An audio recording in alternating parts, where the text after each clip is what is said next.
Bismillahirrahmanirrahim. Assalamualaikum warahmatullahi wabarakatuh. Bapak-bapak, ibu-ibu, mas-mas, mbak-mbak, khususnya adik-adikku sekalian yang dirahmati Allah dimanapun Anda berada. Kembali di IIP Channel bersama saya, IIP Wijayanto. Kali ini kita akan membahas tema 3 kemiripan mantan dan orang ketiga, tanda mereka tidak berjodoh. Ya, jadi banyak orang mengatakan bahwa kemiripan itu adalah tanda orang berjodoh. Tapi ternyata ada beberapa kemiripan pada diri seseorang dan orang yang sekarang bersama dia yang justru akan mempercepat terjadinya perpisahan di antara mereka. Yang pertama ya, mantan dan orang ketiga itu punya kemiripan pada sifat egois, ya. Jadi dua-duanya sama-sama egois. Mantan tahu betapa besarnya perasaan cinta dan pengorbanan kita kepada dia. Kalau dia tidak egois, maka dia tidak akan pernah berpaling. Dia tidak akan pernah mengkhianati kalau mantan tidak egois, ya. Tapi yang namanya orang egois itu orang yang tidak pernah memperhatikan perasaan orang lain. Yang penting bagi diri dia bahagia. Itu yang terpenting. Mau orang lain bahagia, mau orang lain menderita, dan seterusnya, itu tidak pernah dia perhatikan. Ya, nah sehingga bagi mantan ya yang penting dia happy, dia bahagia, dia mendapatkan apa yang dia inginkan. Semua orang harus mengalah. Kita harus mengalah dengan semua keinginannya. Dan itu yang kemudian membuat mantan sanggup untuk mengkhianati kita. Nah itu artinya mantan punya ego yang sangat besar. Begitu juga kan dengan orang ketiga. Dia tahu persis bahwa sesungguhnya mantan itu sudah bersama kita. Dia tahu persis bahwa mantan itu adalah milik kita. Tapi dia tidak peduli. Yang penting dia mendapatkan apa yang dia inginkan. Yang penting dia bahagia. Dia tidak peduli dengan perasaan kita dan seterusnya. Nah, jadi dua-duanya punya sifat egois. Egonya sama-sama besar.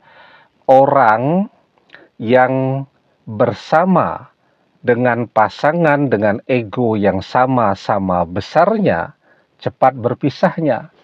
Ya, karena dua-duanya tidak pernah mau mengalah, dua-duanya mau enaknya sendiri, dan seterusnya. Nah, jadi di dalam kehidupan, mereka memanajemen kehidupan mereka, ya ego terus itu.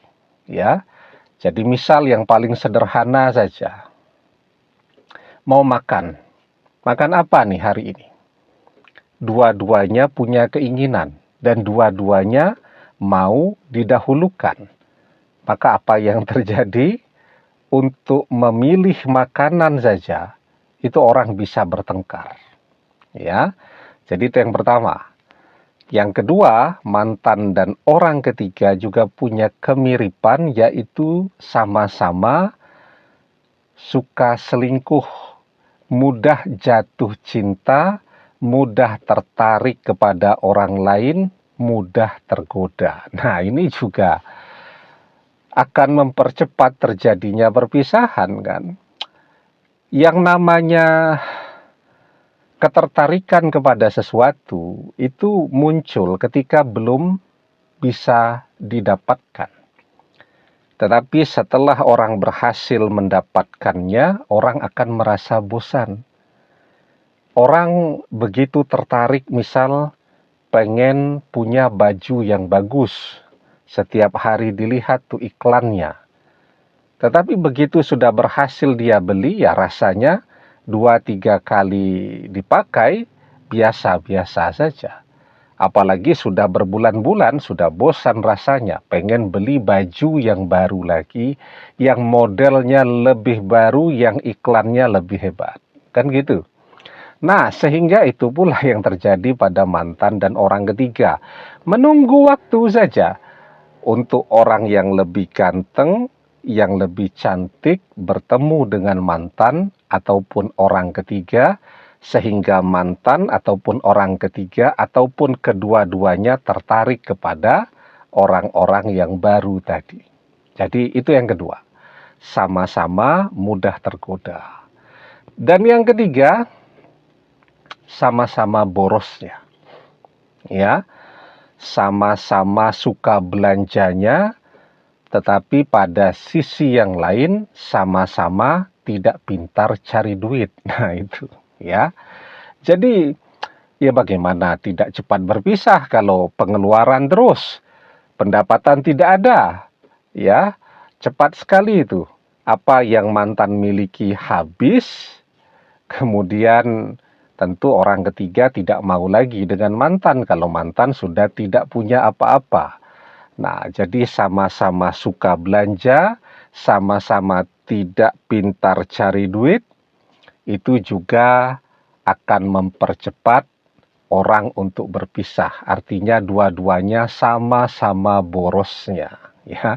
Nah, sehingga kalau kita melihat ya, ada 3 kesamaan atau kemiripan ini, sesungguhnya mantan dan orang ketiga itu seperti halnya air dan minyak. Kalau disatukan ya tidak pernah bisa bersatu. Ya, nah sehingga ya menunggu waktu saja agar mereka bisa berpisah. Jadi yang paling penting selalu saya katakan, ketika mantan sedang kasmaran dengan orang ketiga, tidak usah mendekat dulu.